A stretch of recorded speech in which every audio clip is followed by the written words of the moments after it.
जय हिंद, वंदे मातरम। साथियों, आपको अपने YouTube चैनल सेंट्रल एजुकेशन 247 में स्वागत है। जैसा कि रेलवे रिक्रूटमेंट बोर्ड की तरफ से हम साइंस सीरीज 2 लेकर आए हैं, इससे पूर्व हमने साइंस 1 आपको अपलोड कर दिया है। ये हमारा एसपीटी का एक टॉपिक है जो आरआरबी की दृष्टि से काफी इंपोर्टेंट है। इससे कई प्रकार के प्रश्न अभी तक पूछे गए हैं और ये संभव है कि इनमें से ही प्रश्न पूछे जाए।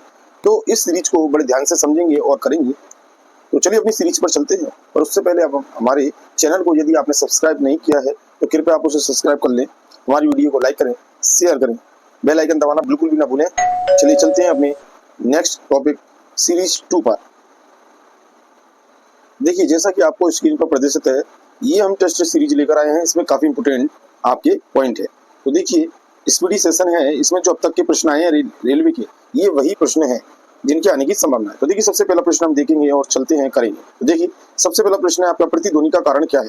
तो देखिए, प्रतिध्वनि है क्या, किसी भी ध्वनि का वापस बैक होकर आना, ठीक है, तो उसी को आप प्रतिध्वनि कहते हैं। जैसे आपने कोई साउंड कुएं पे किया, कुएं के ऊपर, तो वह साउंड वापस आपके पास बैक आता है, उसी को आप प्रतिध्वनि कहते हैं। तो इसका कारण क्या है? पहला ऑप्शन है आपका ध्वनि का परावर्तन, दूसरा ऑप्शन है ध्वनि का अपवर्तन, तीसरा ऑप्शन है आपका ध्वनि का अवशोषण और चौथा ऑप्शन है आपका ध्वनि की चाल। तो इसमें से कौन सा प्रभावी है जो इसको संतुष्ट करता है? तो ये आपका पहला वाला जो आपका ऑप्शन है, ये ही प्रतिध्वनि का कारण है, यानी कि ध्वनि का परावर्तन। चलिए नेक्स्ट 2 नंबर का क्वेश्चन। तो देखिए, झूला झूलते समय कोई व्यक्ति झूला पर खड़ा हो जाए तो उसका आवर्तकाल क्या हो जाएगा? बढ़ जाएगा, घट जाएगा या अपरिवर्तित रहेगा या कोई नहीं? आपको पता है जब वह खड़ा होगा तो इसका आवर्तकाल क्या होगा? आपका घट जाएगा, ठीक है, क्योंकि उसका प्रेशर ज्यादा होगा जिससे कि वह ज्यादा लेंथ तक कवर नहीं कर पाएगा, तो इसलिए उसका आवर्तकाल क्या हो जाएगा? घट जाएगा। ठीक, चलिए नेक्स्ट 3rd नंबर का क्वेश्चन आपका, यदि झूले पर व्यक्ति के स्थान पर 2 व्यक्ति बैठा दिए जाएं तो आवर्तकाल क्या होगा? अब देखिए, पहला ऑप्शन है आपका बढ़ जाएगा, बी है घट जाएगा, सी अपरिवर्तित रहेगा या डी इनमें से कोई भी नहीं। तो इसका 3 का जो आंसर है आपका सी, अपरिवर्तित रहेगा। आवर्तकाल जो है इसका अपरिवर्तित रहेगा एक व्यक्ति के स्थान पर यदि 2 व्यक्ति भी बैठ जाएं तो। चलिए नेक्स्ट, अब देखिए 4 नंबर का क्वेश्चन, सेकेंडरी पेंडुलम का आवर्तकाल क्या होता है? 1 सेकंड होता है, 2 सेकंड होता है, 3 सेकंड होता है या आपका 4 सेकंड होता है?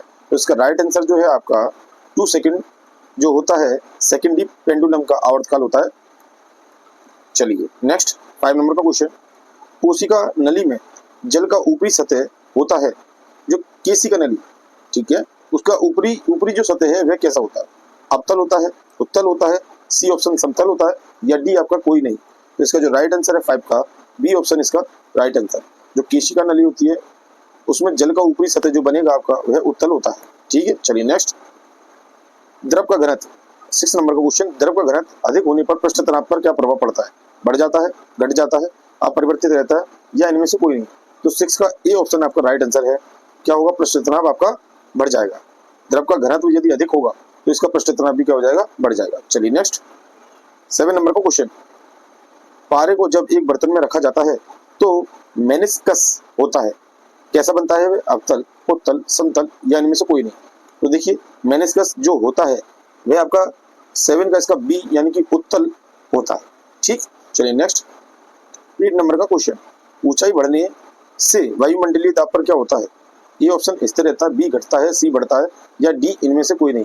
तो 8 का जो ऑप्शन है आपका बी ऑप्शन है, वायुमंडलीय दाब क्या होता है? कम हो जाता है ऊंचाई के बढ़ने पर। नेक्स्ट 9 नंबर का क्वेश्चन, एक बार आपका बराबर है। सबसे पहले तो आपको बार पता होना चाहिए किसकी इकाई है? ये दाब की इकाई है, दाब की इकाई आपकी बार है, ठीक है, और बार के अलावा इसमें पास्कल दिया है, ये भी है। तो आपको बताना है इन 4 ऑप्शन में से एक बार किसके बराबर है। तो 9 का जो आपका ऑप्शन है 10 की पावर 5 पास्कल होता है, तो आप उसी को लेंगे। तो 10 की पावर 5 इसका राइट आंसर। नेक्स्ट 10 नंबर का क्वेश्चन, यदि किसी वस्तु का भार अधिकतम होता है तो किस में सबसे ज्यादा होता है, जल में या वायु में या निर्वात में या डी इनमें से कोई नहीं। तो इसका जो राइट आंसर है आपका, वस्तु का जो भार है वह अधिकतम रहेगा आपका 10 का, इसका जो है सी ऑप्शन, यानी कि निर्वात में ज्यादा अधिक भार होगा। नेक्स्ट 11 नंबर का, पृथ्वी की अपेक्षा चंद्रमा पर द्रव्यमान क्या होता है, 1/4 भाग होता है, 1/81 या 1/100 या 1/1000 भाग होता है। तो पृथ्वी पर जो है इसका जो बी ऑप्शन जो है 1/81, पृथ्वी की अपेक्षा चंद्रमा पर जो द्रव्यमान है वह 1/81 भाग होता है। नेक्स्ट, भू स्थायी उपग्रह पृथ्वी के चारों ओर चक्कर लगाता है तो कितने घंटे में लगा देता है, 12 घंटे में या 24 में या 36 में या 48 में। तो 12 का जो आपका आंसर है, भू स्थायी उपग्रह जो है पृथ्वी के चारों ओर, तो वह 24 घंटे में एक चक्कर लगाता है। ठीक है, तो इसका राइट ऑप्शन बी है। नेक्स्ट देखिए 30 नंबर का क्वेश्चन, पृथ्वी पर वायुमंडलीय दाब का कारण क्या है, ए ऑप्शन गुरुत्वाकर्षण, बी ऑप्शन पृथ्वी का परिक्रमण, सी ऑप्शन पृथ्वी का गुणन या इनमें से कोई नहीं। तो इसका राइट आंसर है, आपको पता है पृथ्वी पर सबसे ज्यादा अधिकता किसकी है इन ऑप्शन में, ऑप्शन है आपका गुरुत्वाकर्षण। गुरुत्वाकर्षण के कारण ही आपका वायुमंडल दाब का कारण है। तो इसका राइट ऑप्शन ए ऑप्शन रहेगा।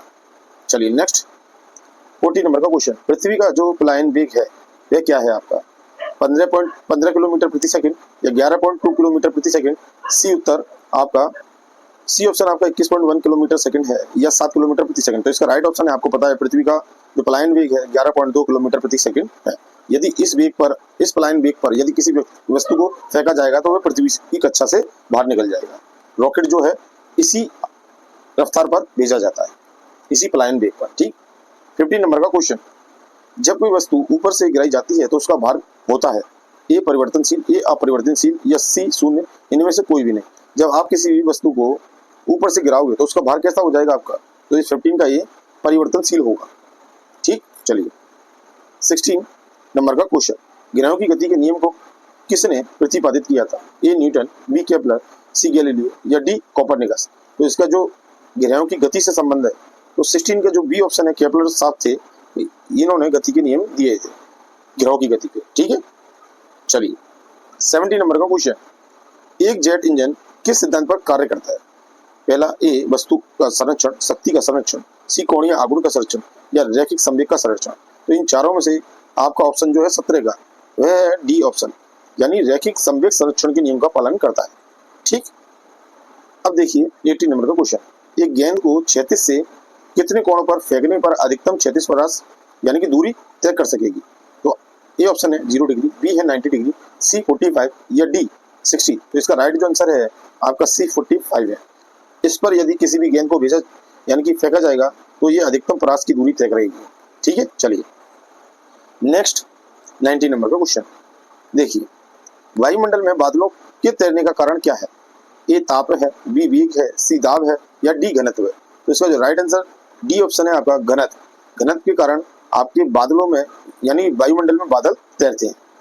चलिए नेक्स्ट 20 नंबर का क्वेश्चन, गैस के अणुओं की गतिज ऊर्जा किस ताप पर आपकी शून्य होती है, ए 0 पर, बी -273 या सी 100 डिग्री या 100 केल्विन के बराबर। तो इसमें जो राइट आंसर है आपका 20 का, ये बी ऑप्शन है, -273 पर क्या होते हैं, गैस के अणुओं की जो गतिज ऊर्जा है उनका ताप जो है वह शून्य हो जाएगा। ठीक है। चलिए नेक्स्ट 21 नंबर का क्वेश्चन, पारे का तापमापी किस ताप का प्रयोग हो सकता है, ए 260 डिग्री सेंटीग्रेड तक, बी 100, सी 360 और डी ऑप्शन है आपका 500। तो जो पारे का तापमापी है उसका ताप प्रयुक्त जो हो सकता है वह आपका हो सकता है 21 का सी ऑप्शन 360 डिग्री सेंटीग्रेड तक। चलिए नेक्स्ट 22 नंबर का क्वेश्चन, प्रिज्म द्वारा किस रंग का विचलन अधिकतम होता है, तो ए बैगनी, बी लाल, सी नारंगी या डी हरा। तो देखिए किसका सबसे ज्यादा विचलन होता है आपको बताना है किस रंग का।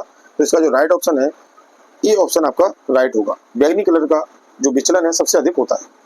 नेक्स्ट 23, किसी गैस में उत्पन्न ध्वनि सदैव होती है। अब देखिए गैस में जो ध्वनि आपकी उत्पन्न होगी वह कैसी होगी, आपकी अनुदैर्घ्य होगी, अनुप्रस्थ होगी, अप्रगामी होगी या विद्युत चुम्बकीय तरंगे होगी। तो इसका 23 का जो है आपको पता है कि जो ध्वनि तरंग है वह अनुदैर्घ्य तरंग है। तो ये भी क्या है, गैस में भी आपकी जो ध्वनि होगी वह अनुदैर्घ्य तरंग ही होगी। ठीक। चलिए नेक्स्ट 24 नंबर का क्वेश्चन, किसी स्थान पर पृथ्वी के चुंबकीय क्षेत्र के क्षैतिज तथा ऊर्ध्वाधर घटक बराबर है तो उस स्थान पर नति कोण कितना होगा ये आपको बताना है। तो देखिए इसका जो राइट आंसर है आपका ए ऑप्शन आपका दे रखा है 0 डिग्री, बी ऑप्शन आपको दे रखा 30 डिग्री और सी 45 और डी 60 डिग्री। तो इन चारों में से क्या है इसका नतिकोण? तो इसका जो राइट आंसर है आपका 24 का सी ऑप्शन यानी 45 जो है आपका नतिकोण होना चाहिए। नेक्स्ट 25 नंबर का क्वेश्चन, द्रव्य तरंगों की तरंग दैर्घ्य निर्भर करती है, किस पर निर्भर करती है द्रव्य तरंगों की?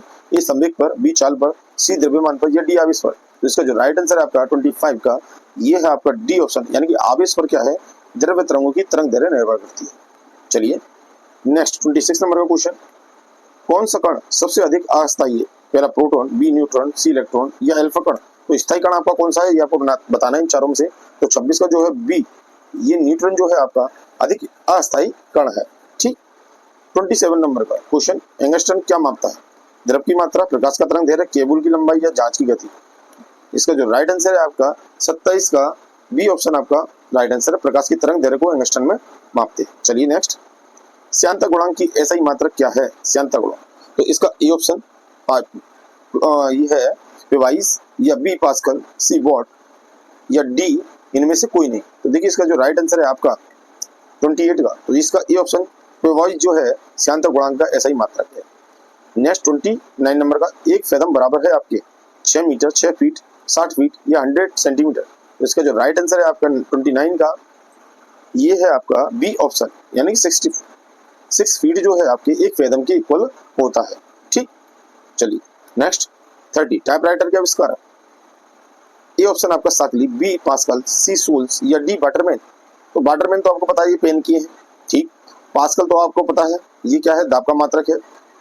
तो इसके टाइपराइटर के जो है आविष्कार तो 30 का जो है आपका सी ऑप्शन बिल्कुल राइट आंसर है यानी कि सोल्स जो है ये टाइपराइटर के क्या है आविष्कारक। नेक्स्ट 31, जेट इंजन किस सिद्धांत पर कार्य करता है ये आपको बताना है। ये द्रव्यमान संरक्षण, ऊर्जा संरक्षण, रैखिक सममित संरक्षण या कोणीय सममित संरक्षण। तो 31 का जो है आपका सी ऑप्शन आपका राइट आंसर है।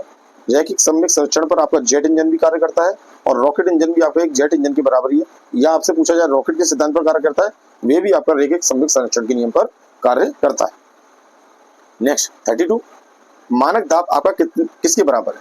भाई पारे का 760 सेमी या पारे का 70 mm के बराबर वायुमंडलीय दाब के कारण या 1.2 वायुमंडलीय दाब के बराबर है आपका मानक दाब। तो देखिए इन चारों में से जो ऑप्शन है आपका 32 का जो ऑप्शन है बी ऑप्शन आपका राइट आंसर है, पारे का 70 mm मानक दाब के इक्वल है। तो ये याद रखना है आपको। नेक्स्ट 33, मैनोमीटर के द्वारा किसकी माप की जाती है आपको बताना है। वायु दाब की, गैस के दाब की, घनत्व की यानी द्रवों की घनत्व की, डी ऑप्शन आपका सतह पर तेल का दबाव। जो मैनोमीटर है वह आपका 33 का जो है आपका बी यानी कि द्रवों की घनत्व को जिससे मापा जाता है वो मैनोमीटर कहलाता है। तो जो आपको ध्यान रखना है, डेंसिटी ऑफ लिक्विड। नेक्स्ट, वस्तु की मात्रा बदलने पर अपरिवर्तित रहेगा।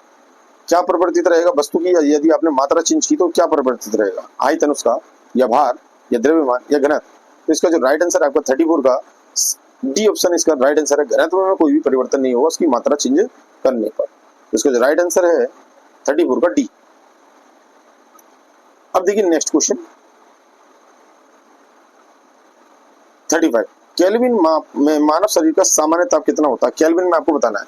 देखिए वैसे डिग्री सेंटीग्रेड में तो 37 डिग्री सेंटीग्रेड होता है। ठीक है।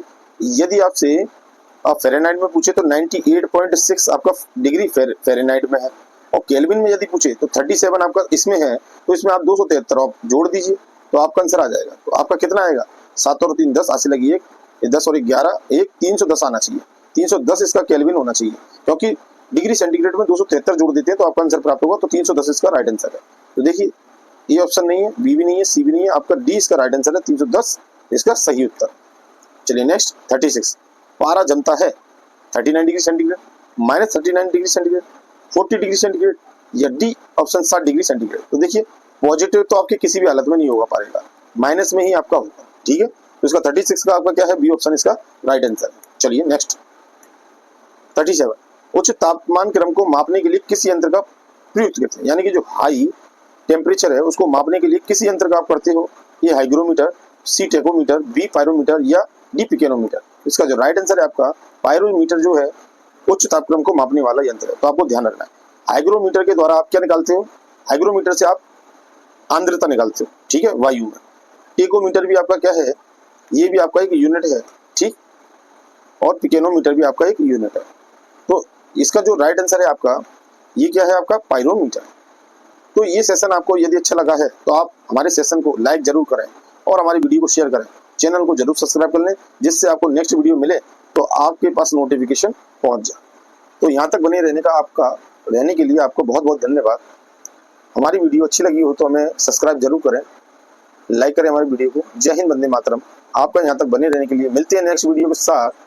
जय हिंद, वंदे मातरम।